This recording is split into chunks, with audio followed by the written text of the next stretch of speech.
오늘 우리에게 주시는 하나님의 말씀은 사사기 6장 33절에서 7장 25절까지입니다. 기도원과 300용사라는 제목으로 은혜 나누겠습니다. 오늘은 기도원 사사의 두 번째 이야기입니다.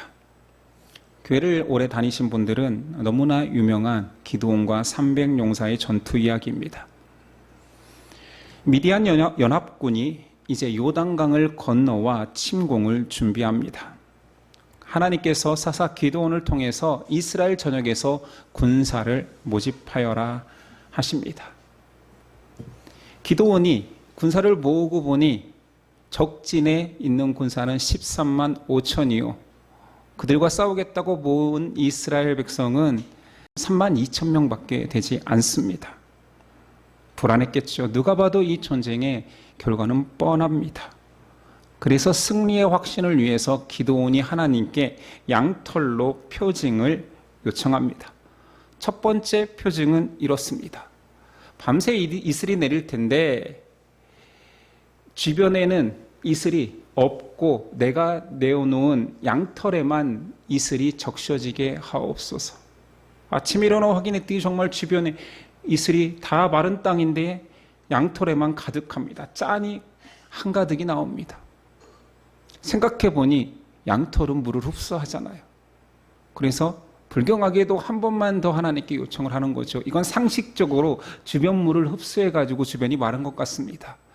반대의 상황으로 확증을 주옵소서. 좋다. 다음 날 일어나 보니 온 지면이 이슬에 젖어 있는데 양털만 마른 상태입니다. 큰 용사 기도원이 이 확신을 위한 표징이 얼마나 유치합니까? 우린 지난 시간에 큰 용사 기도원에 대해서 배웠습니다. 기도원은 결코 큰 용사가 아니었습니다. 오히려 세상 가치와 술수로 세상에서 큰 용사 되려는 자를 폭로한 것이었습니다.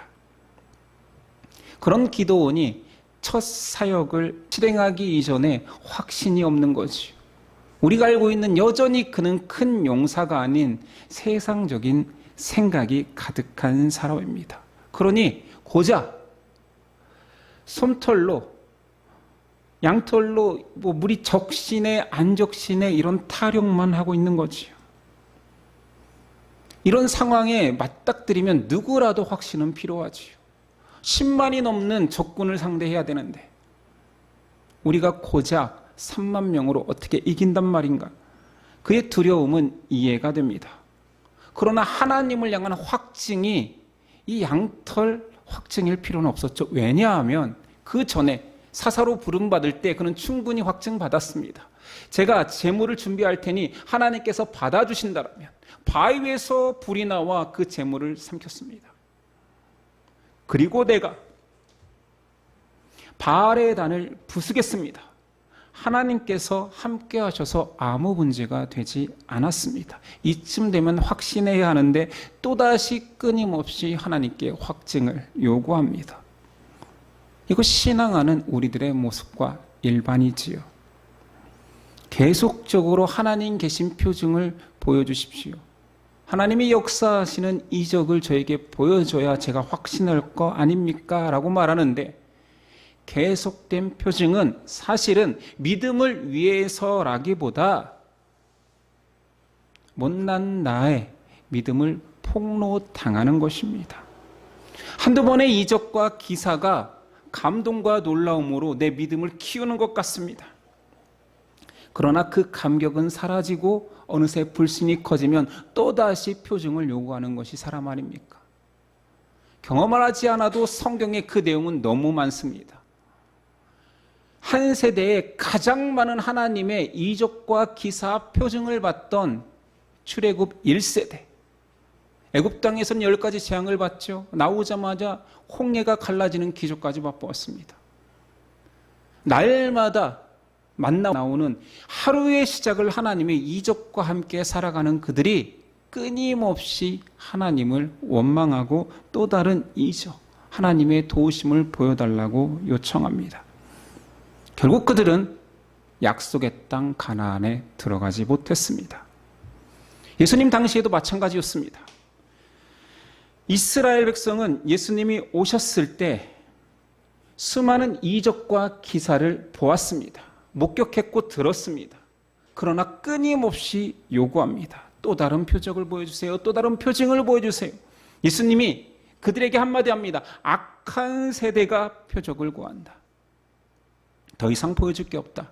그러면서 요나의 표적 이야기를 하지요. 요나가 물고기 속에 3일 갇혀 있었던 것처럼 나도 그리하리라.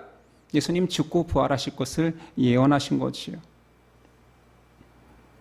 오늘 사사임에도 불구하고 기도원도 계속 표적, 표징이 없으면 움직이려 하지 않습니다. 그런데 하나님은 응해 주십니다. 40절. 그 밤에 하나님이 그대로 행하시니 곧 양털만 마르고 그 주변 땅에는 다 이슬이 있었더라. 하나님은 그의 요청 그대로 행하십니다. 이유는 내 전능성을 보여줄게. 그것이 물이 내리고 안 내리고 모이고 안 모이고가 아니잖아요. 기도는 그래서 네가 확신할 수 있다라면, 나와 동행할 수 있다라면 그래. 못난 요청이지만 내가 2번이고 들어주겠다라는 것입니다. 여기서도 하나님의 끊임없는 용납과 인내를 보여주는 것이지요. 이제 우리가 잘 아는 기도원의 300용사 이야기가 펼쳐질 것입니다. 자, 전역에서 모인 이스라엘 백성들의 숫자가 자원하에서 온 자가 32,000명입니다. 앞에서도 말했지만 미디안 연합군은 13만 5천이니 이들이 싸운다라면 턱없이 부족한 숫자죠. 그런데 하나님은 처음 그들을 모아놓고 하신 명령은 두려워하는 자를 돌려보내라입니다. 2절. 여호와께서 기드온에게 이르시되 너를 따르는 백성이 너무 많은즉 내가 그들의 손에 미디안 사람을 넘겨주지 아니하리니 이는 이스라엘이 나를 거슬러 스스로 자랑하기를 내 손이 나를 구원하였다 할까 함이니라. 누구든지 두려운 사람은 돌아가라고 지시했더니 실제로 3분의 2, 22,000명이 돌아갑니다. 아니, 가라고 해서 갑니까? 그 멀리서 전쟁하려고 왔던 자들이 야, 두려운 사람은 가 했더니 쌩하니 3분의 2가 떠나버립니다. 여기서 끝이 아닙니다. 두 번째 하나님이 명령하십니다. 그 남은 10,000명을 물가로 가게 해서 물을 먹게 하라. 거기서 내가 또 병사들을 구분할 것이다. 물가에 가서 물을 먹는 방식이 3가지였습니다. 한 사람들은 그냥 물가에서 입을 대고 개처럼 핥습니다. 두 번째 사람들은 무릎을 꿇고 물을 마십니다. 세 번째 사람들은 손으로 떠서 핥아서 먹습니다. 보아하니 세 번째 사람들이 300명인데 이 300명만 남기고 다 돌려보내라고 말합니다. 300명이요. 조건은 지금 35,000명이 싸우려고 준비하고 있습니다. 제가 교회 다닐 때 이 설교가 기억이 납니다. 이 300명은 어떤 자들이냐? 아니, 전쟁을 위해 모집된 자들이 물을 먹을 때 사주 경계를 철저히 해야지, 경계심이 있어야지. 아니, 고개를 숙이고 어떻게 물을 마신단 말인가? 이들 300명만 물을 떠서 사주 경계를 철저히 하면서 준비된 자들의 표징으로 그렇게 행했다라고 배웠습니다. 자, 저와 여러분들은 사사기를 쭉 읽어왔습니다. 사사기는 철저하게 사람의 못남과 무능력을 고발하고 있는데 이 300명의 사람들이 잘나고 준비되고 하나님께서 택한 자들이기 때문에, 준비된 자들이기 때문에 택했다고요. 잘 생각해 보십시오. 전쟁이 시작도 안 했습니다. 지금 우리 진영에서 갈 사람은 가. 3분의 2가 떠났죠. 10,000명이 모였는데 그 중에서 뭐 훈련받은 자들도 아니에요. 농사짓다 온 사람들이에요. 물가에 가서 물을 먹으라고 했는데 사주 경계, 이제 전쟁이 시작되니 내가 정신 차려야지 하고 떠먹었다고요? 아니요. 잘 보십시오. 물을 콸콸콸 먹을 수 있었던 사람들, 고개를 숙일 수 있던 사람들은 오히려 담대한 사람들입니다. 손으로 떠서 이 사지경계기 전쟁시가 아니라니까, 시작하지 않았다니까. 이렇게 떠서 먹은 사람들 소심한 자들 아닙니까? 두려워 떠는 자니까요. 다시 하나님의 원래 병사들을 줄이는 목적으로 돌아가 보면 이들이 정체가 탄로납니다. 이들이 만약 숫자가 많아서 이 전쟁에서 이긴다면 자신의 힘으로 우리를 구원하였다 할까 하니 돌려보내자 말했습니다. 그러니 첫 번째, 두 번째 사람들을 돌려보낸 이유는 세 번째 사람들이 적기 때문입니다. 300명밖에 남지 않았고, 혹 그들의 상태를 말한다면 더 두려워 떠는 자. 자, 300명으로 이제 너희로 전쟁을 치를 거야 했을 때 그들의 마음 상태는 어땠을까요? 아싸, 내가 택함 받았어. 내가 하나님을 위해서 죽으리라. 이랬을까요? 아, 재수없어. 갈걸. 첫 번째 가라고 할 때, 3분의 2가 갈 때, 내 친구 철수와 영수가 갈 때 나도 갈걸. 못됐다. 이랬지 않았겠어요? 아, 재수없다. 걸렸다 드디어. 이걸로 우리 죽으라는 얘기잖아. 아니면 이런 생각, 꼼수를 펴는 사람도 있었을 것 같아요. 전쟁 안 하려나?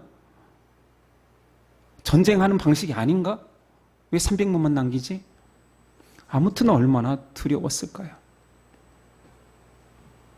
하나님은 적은 숫자를 택했다고 보는 것이 합당하며 그 300명의 역할은 100일당 100, 한 명이 1000명을 이기는 용사가 되어라가 아니라 이 전쟁은 내가 치룰 텐데, 내가 전쟁하겠다라고 선언하는 순간 이 전쟁은 승리인데 이 300명이 목격자가 될 것이다. 내 전쟁에 참여하여서 이 전쟁 하나님이 오롯이 하셨다, 우리는 아무것도 아니었다를 증거할 300명을 남기신 것입니다. 자, 준비된 군사든 아니든 지금 중요한 것은 13만 5천 대 300명이라는 상황입니다. 다시 말하지만 이 300명은 용감하다, 용맹하다, 하나님을 따르기 위해서 의연히 일어났다라고 표현하는 글자가 하나도 없고 단순히 물을 손으로 떠서 핥듯이 먹었다 표현밖에 없습니다. 공포 그 자체였겠죠. 전쟁하고 싶지 않았겠지요.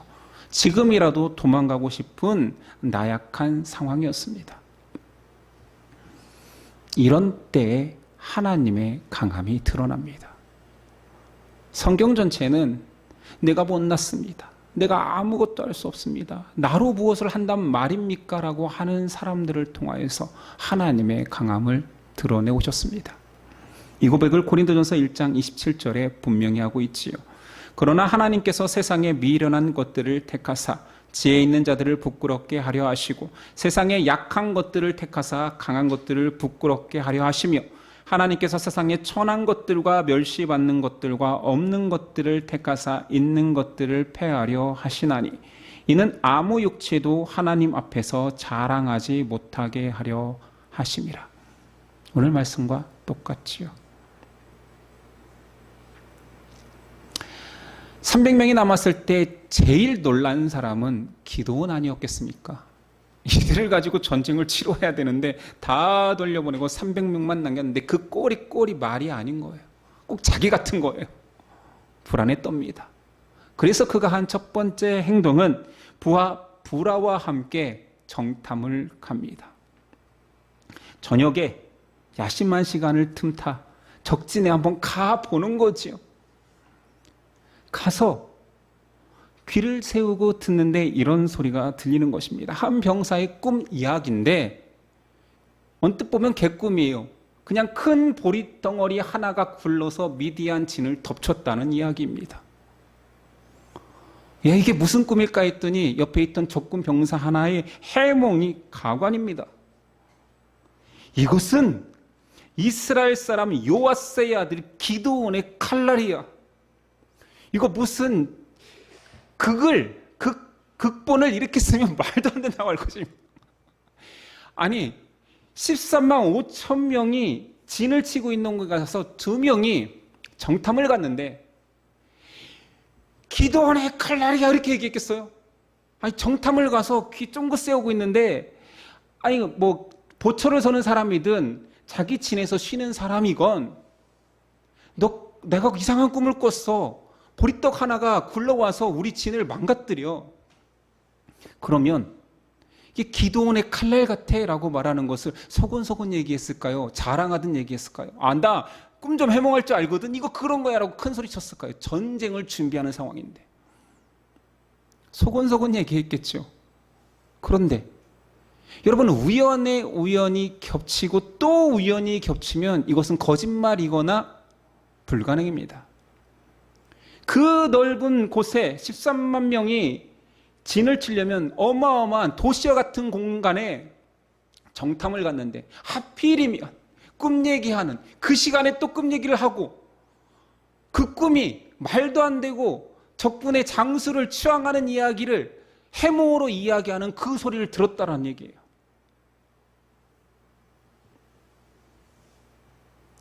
이거 로또 맞는 확률보다 더 낮은 거죠.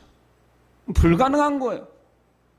이런 우연이 겹쳐서 웃긴 것은 이 이야기를 들은 기도원이 확신을 얻었다라는 거지요. 정탐간 보람이 있습니다. 하나님께서 그렇게 말씀하셔도 확신이 없던 기도원이 적군이 꿈 이야기, 제가 보기엔 개꿈인데 그것을 해몽하는 말을 듣고 확신을 얻었대요. 이것이 신자의 신앙 태도입니다. 많은 신앙인들이 하나님의 명백한 말씀 앞에 확신이 없습니다. 기도원에 있는 점장이 같은 사람들이 말을 해주면 믿습니다. 적군의 말은 믿어요. 내가 꿈에서 봤는데 라고 하면 믿어요. 신령한데 확신을 얻습니다. 많은 신자들 믿음이 있다 하지만 정말 위기가 닥치면 전쟁과 같은 상황 앞에서 벌벌 떨고 다 도망갑니다. 두려운 자 떠나라 하면 그냥 감사합니다. 내가 피치 못할 사정으로 끌려오긴 했으나 이렇게 저를 용납해 주시니 돌아가지요. 냉큼 돌아갑니다. 하나님을 믿습니다 하지만 중요한 선택 앞에 진리의 말씀은 온데간데 없고 사람의 소리, 사람의 주장, 그들의 의견만을 청중하고 확신을 얻지 않습니까? 누가 아니라 할 수 있습니까? 저 또한 그런 사람 중에 하나일 테고 수많은 신앙인들을 봐왔지만 정작 중요한 결정은 자신의 생각이거나 상식으로 행동합니다. 택한 사사조차 이 모양인데 이런 이스라엘이 전쟁 이길 수 있겠습니까? 이런 이스라엘 데리고 하나님 전쟁하고 싶겠습니까? 그런데 하나님께서 이 모든 상황, 말도 안 되는 이런 상황을 다 연출하신 거지. 기도원의 흔들리는 마음도 아셨고 그가 정탐 가서 누구를 만나 무슨 이야기를 들어 확신하게 될 것도 다 아시는 하나님이십니다. 배려지. 왜냐하면 하나님의 승리할 그 전투에 참여시키기 위하여서, 포기하지 않게 하기 위하여서 하나님의 사랑입니다. 이제 우리가 잘 알고 있는 그 기습작전, 300명을 통한 기습작전이 시작됩니다.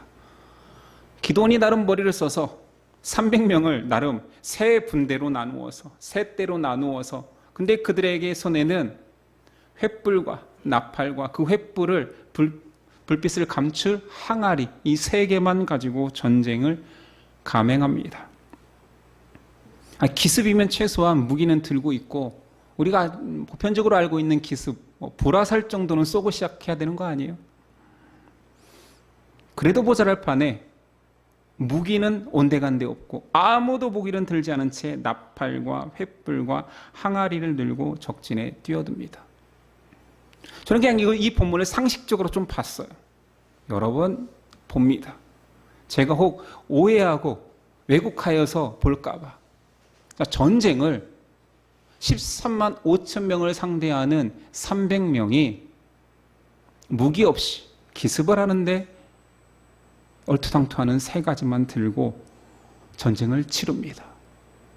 이걸 만약에 영화로 만든다면 애들 영화도 이렇게 만들면 아무도 안 봅니다.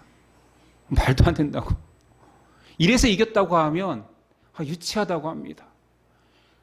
제가 이렇게 인도 영화를 이렇게 유치한 인도 영화를 이렇게 이런 내용의 인도 영화를 본 적은 없지만 짧은 이렇게 영상으로 본 적은 많아요. 전쟁을 치르는데 막 날아다녀요, 장수가. 한 명이 휘두르면 뭐 몇백 명이 쓰러지고. 인도는 이런 것들을 즐겨 하나 봐요. 그것보다 더 황당합니다. 그건 코미디라 웃기기라도 하죠. 이런 비슷한 상황이 여리고성 전투에 있었습니다. 백성이 그냥 돌기만 합니다. 성 주위를 돌기만 해요. 그러다가 함성을 지르니 우르르 무너집니다. 이 장면은 오히려 제가 설득이 돼요. 절대 권능 앞에 성벽이 하루아침에 무너져 버리면 전쟁은 끝난 것입니다. 뭔가 있어 보이잖아요. 그런데 300명이 한꺼번에 가도 모자랄 판에 세 대로 나누어서 13만 명의 진을 치고 있는 그 진지에 세 대로 나누어서 100명이 나팔을 불고, 여러분 항아리, 지구같이 단단한 돌이 많고 재료가 많을 때 항아리입니까? 항아리 깨보셨어요? 그게 어마어마한 폭발음을 냅니까? 조잡했을 거 아니에요. 막 이만한 항아리 들고 갔을까요? 들고 뛰어야 되는데, 횃불을 그 안에 담고 뛰어야 되는데, 그 항아리를 깨뜨렸다고 뭐 지진이 일어나는 소리가 나는 거예요? 그런데 이 황당한 전쟁의 결과가 충격적입니다. 22절, 300명이 나팔을 불 때 여호와께서 그 온 진영에서 친국끼리 칼로 치게 하심으로.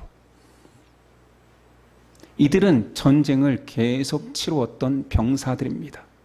그런데 습격 한 번에 서로를 죽이고, 저게 적군인가 보다, 나도 몰라, 막 죽여봐, 이랬을까요? 이건 말도 안 되는 것입니다.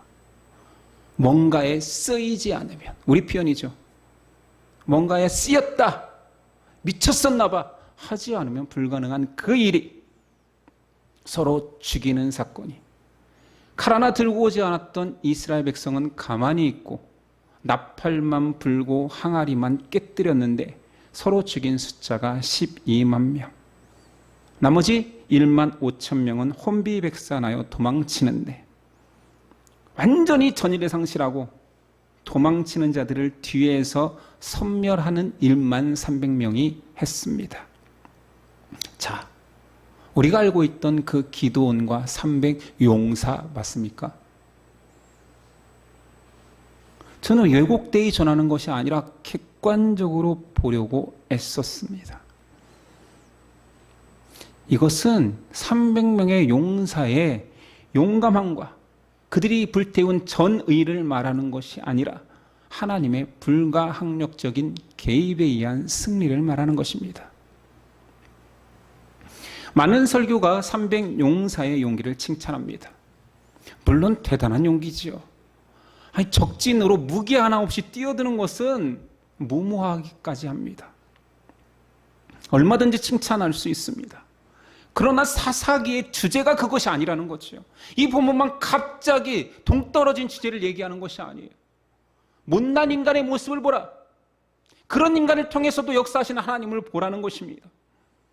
하나님의 전쟁에 사람의 힘이 결코 들어가서는 안 된다를 이야기하는 곳에 300명이 힘을 합쳤더니 하나님이 그들을 통해서 역사하셨다가 아니라 하나님이 이긴 승리에 300명을 목격하게 하신 것입니다.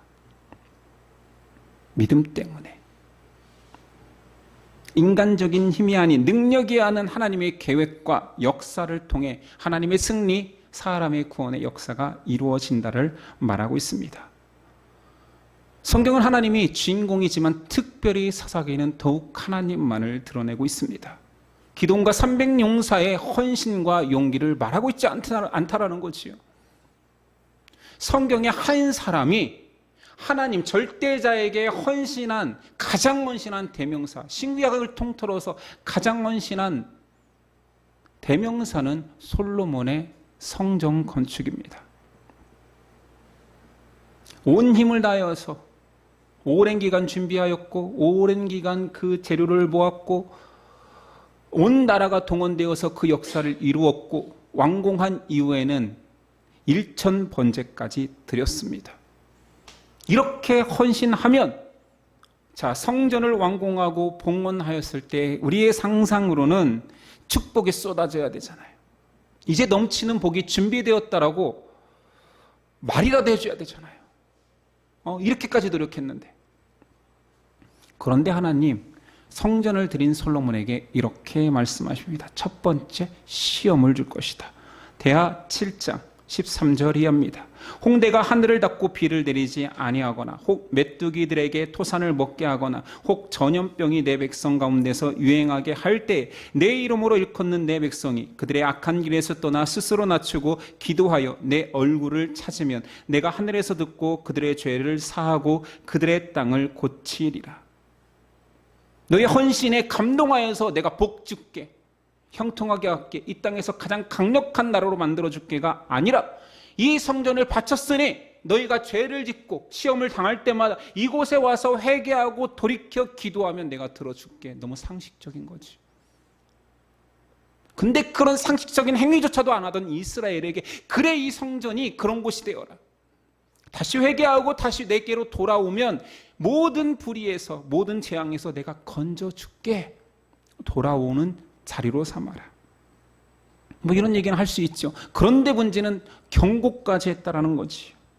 대하 7장 19절이 합니다. 그러면 너희가 만일 돌이켜서 내가 너희 앞에 둔 내 율례와 명령을 버리고 가서 다른 신들을 섬겨 그들을 경배하면 내가 너희에게 준 땅에서 그 뿌리를 뽑아내고 내 이름을 위하여 거룩하게 한 이 성전을 내 앞에서 버려 모든 민족 중에 속담거리와 이야기거리가 되게 하리니 이 성전이 비록 높을지라도 그리로 지나가는 자마다 놀라 이르되 여호와께서 무슨 까닭으로 이 땅과 이 성전에 이같이 행하였는고 하면 대답하기를 그들이 자기 수상들을 애굽 땅에서 인도하여 내신 자기 하나님 여호와를 버리고 다른 신들에게 붙잡혀서 그것들을 경배하고 섬김으로 여호와께서 이 모든 재앙을 그들에게 내리셨다 하리라 하셨더라. 이 좋은 날, 성전 드린 날, 축복만 해도 모자랄 판에 솔로몬의 헌신, 이스라엘 헌신이 귀하다 해야 될 판에 시험 들 거야. 그리고 너희가 그 시험 당할 때 내게로 돌아오는 장소로 삼을 거야. 만약에 내 율법과 유례를 지키지 아니하면 이 성전 내가 버릴 거야. 무너뜨릴 거야. 니네는 팔려가게 할 거야. 내가 다 죽여버릴 거야. 이 좋은 날 할 소리는 아니잖아요. 하나님은 진리를 절대로 타협하는 분이 아닙니다. 인간의 헌신에 감동하여서 눈물을 흘리면서 아이고 내 귀한 새끼야 이렇게까지 헌신했으니 자 받아라 금도끼 은도끼.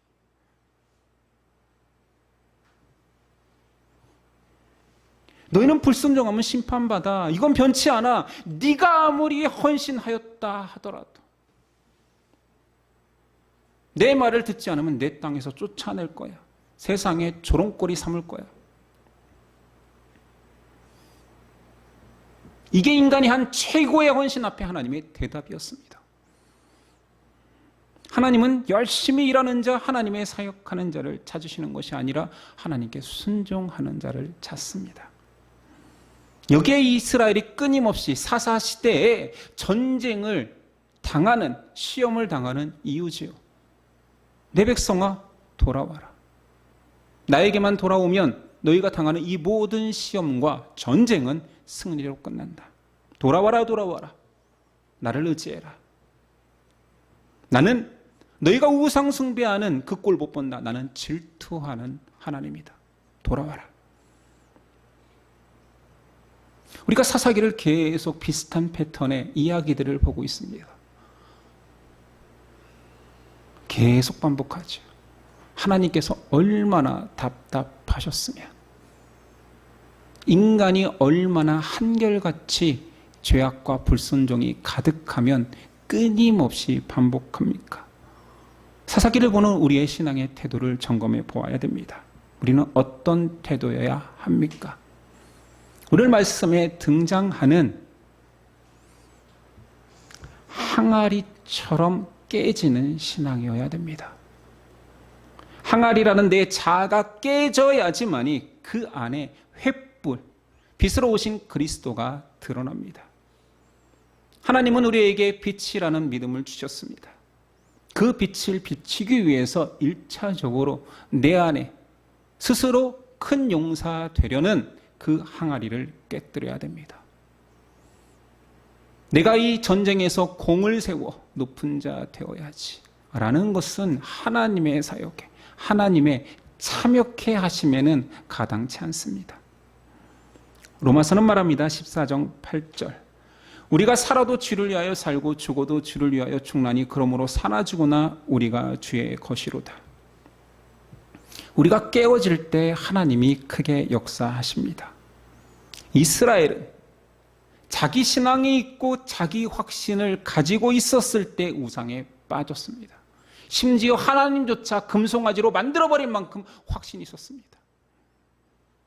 또한 이스라엘은 하나님 앞에서 종임에도 피조물임에도 불구하고 자신이 높아지려고 할 때 겸손하지 않았을 때 철저하게 타락합니다.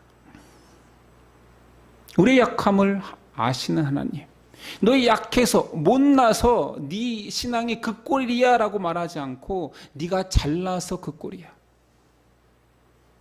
네가 잘났기 때문에 내가 필요 없을 만큼 그 꼴이 된 거야, 그렇게 타락한 거야 라고 말하는 거지요. 못난 사람은 타락하지 않습니다. 겸손한 사람은 타락하지 않습니다. 하나님을 의지하지요. 전쟁에 무기조차 들고 가지 않은 그 무능력한 병사의 나팔 소리에 하나님이 역사하십니다. 오늘 말씀 기도원의 나팔 소리는 마지막 날 온 세상을 심판하실 하나님의 천사의 나팔 소리를 예표하고도 있습니다. 예수님 말씀하셨죠. 내가 마지막 날 다시 올 때 나팔을 불며 오리라. 그때의 목자는 양과 염소를 구분할 것입니다. 양은 영생에, 염소는 영벌에 처하시겠다라 선언하셨습니다. 사사기는 그렇게 못난 인간을 폭로하지만 그것은 저주가 아니라 은혜입니다. 하나님을 따르는 그 사람들이 못났기에 하나님을 의지한다 말합니다. 하나님만을 첫절히 의지하며 하나님만이 승리하십니다. 이 전쟁은 하나님 것입니다. 오로지 하나님이 하십시오 라고 고백하는, 하나님의 계획과 구원을 고백하는 자들이 됩니다. 이 고백을 아주 잘 드리고 그것을 노래로 지은 한 사람이 있으니 예레미야입니다. 애가 3장 45절이 합니다. 우리를 문나라 가운데서 쓰레기와 폐물로 삼으셨으므로 우리의 모든 원수들이 우리를 향하여 그들의 입을 크게 벌렸나이다. 두려움과 함정과 파멸과 멸망이 우리에게 임하였도다. 딸 내 백성의 파멸로 말미암아 내 눈에는 눈물이 시내처럼 흐르도다. 내 눈에 흐르는 눈물이 그치지 아니하고 쉬지 아니하며 여호와께서 하늘에서 살피시고 돌아오실 때까지니이다. 예레미야는 인간의 낮아짐, 무력함이 은혜라. 우리가 쓰레기와 폐물처럼 주변국들이 우리를 노력할 때에 우리가 하나님께 부르짖고 하나님은 그때에 응답하시겠다라고 말합니다. 그 하나님을 계속 노래하며 여호와의 인자와 긍휼이 무궁하심으로 우리가 진멸되지 아니함이니이다. 이것들이 아침마다 새로우니 주의 성실하심이 크도소이다 라고 고백합니다. 우리는 기도원에 대한 이상한 기대, 이런 것들을 다 내려놓아야 됩니다. 우리는 아주 잘못된 인본주의 사고에 박혀서 한 사람을 영웅 만들고 그 영웅처럼 행동하면 하나님께서 축복 주실 거라 여기지만 바로 다음 장 8장조차 읽어보지 않은 사람들이, 아니 기도원의 300용사 7장까지만 보는 거예요. 아니면 성경을 아예 안 보니까 강단에서 설교되는 300용사의 용기를 본받자 그러면 그래, 그러면 승리 주시지. 내 인생에서도 이 나약한 것들, 이 모든 것들을 통해 하나님은 능력을 발휘하실 거야, 이런 선동되는 설교만 듣는 거죠. 8장에 가면 기도원이 얼마나 처절하게 못난 짓을 하고 교만해지고 스스로 왕 되려 하는지가 등장하는데요. 바로 다음 장에 붙어있는 기도원의 결말은 보지 아니하고 기도원이 용사 삼은 것처럼, 용사된 것처럼 나같이 못난 자도 하나님께서 용사 삼으실 거야. 세상에 못난 300명도 하나님께서 쓰시는데 우리도, 우리 교회도 300명이 되어서 하나님의 놀라운 역사를 이룰 거야. 300용사처럼 나아가자. 이런 잘못된 성경 지식이 우리 안에 얼마나 많냐라는 거예요. 기복주의는 나쁘다. 똑똑해서 그 얘기는 다 알지만 자기 안에 있는 기복주의는 나쁘다고 생각을 하지 않습니다. 얼마나 세뇌되었는지.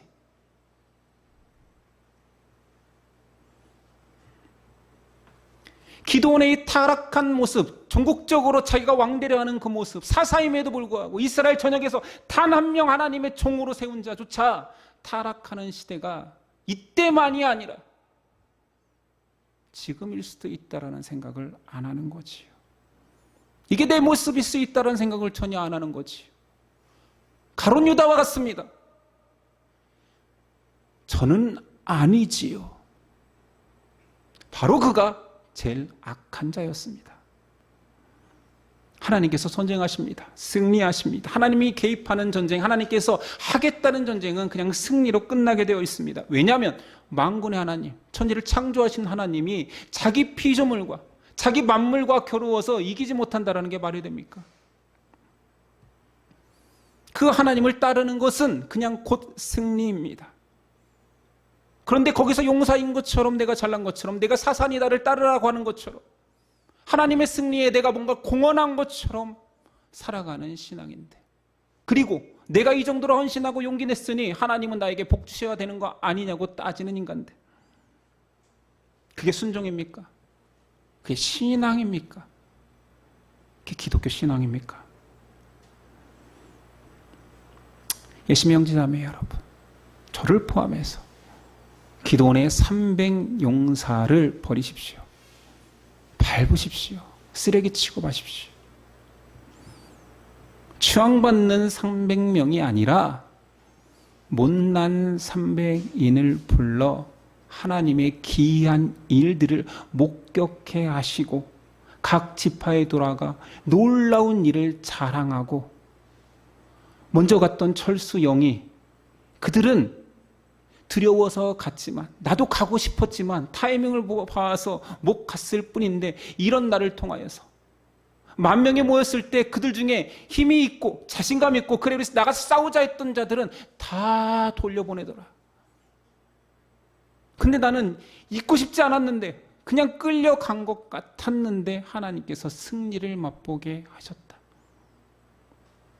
이것을 자랑하라는 것입니다. 역사하시는 하나님 앞에서 겸손히 무릎 꿇고 아무것도 아닌 나를 통해서 승리하셨군요. 아무 공로 없는 나를 통하여서 그리스도의 구원을 이루셨군요. 예수님의 구원에 참여한 자지만 여전히 못나고 여전히 세상에 큰 용사 되기를 원하는 기드온 같은 나를 통하여서 하나님, 이 하나님의 권능을 보게 하시는군요. 자랑만 하겠습니다. 고백만 하겠습니다. 행여나 제가 내 자랑이 드러날 때마다 또 시험을 허락하시는 하나님 앞에 철저하게 돌아가 회개하겠습니다. 솔로몬이 지은 성전의 의미가 그거 아니었습니까? 교만해질 때마다 돌아와 내 앞에 나와 회개하라. 철저하게 하나님만을 의지하는 한 사람을 꿈꿉시다. 이게 기드온과 300용사의 진의입니다. 내 신앙, 내 공로, 내 열심, 하나님의 구원 앞에서, 하나님의 승리 앞에서 고개 쳐들고 전리품을 달라 하는 그런 신앙인이 아니라 못난 나를 승리케 하셨군요. 못난 나를 참여시켜 주셔서 이 승리를 맛보게 하심을 감사합니다. 불가능한 구원을 자기 아들 예수의 공로를 통해 참여케 하셨군요. 감사할 뿐입니다. 고백하는 저와 여러분 됩시다. 기도하겠습니다.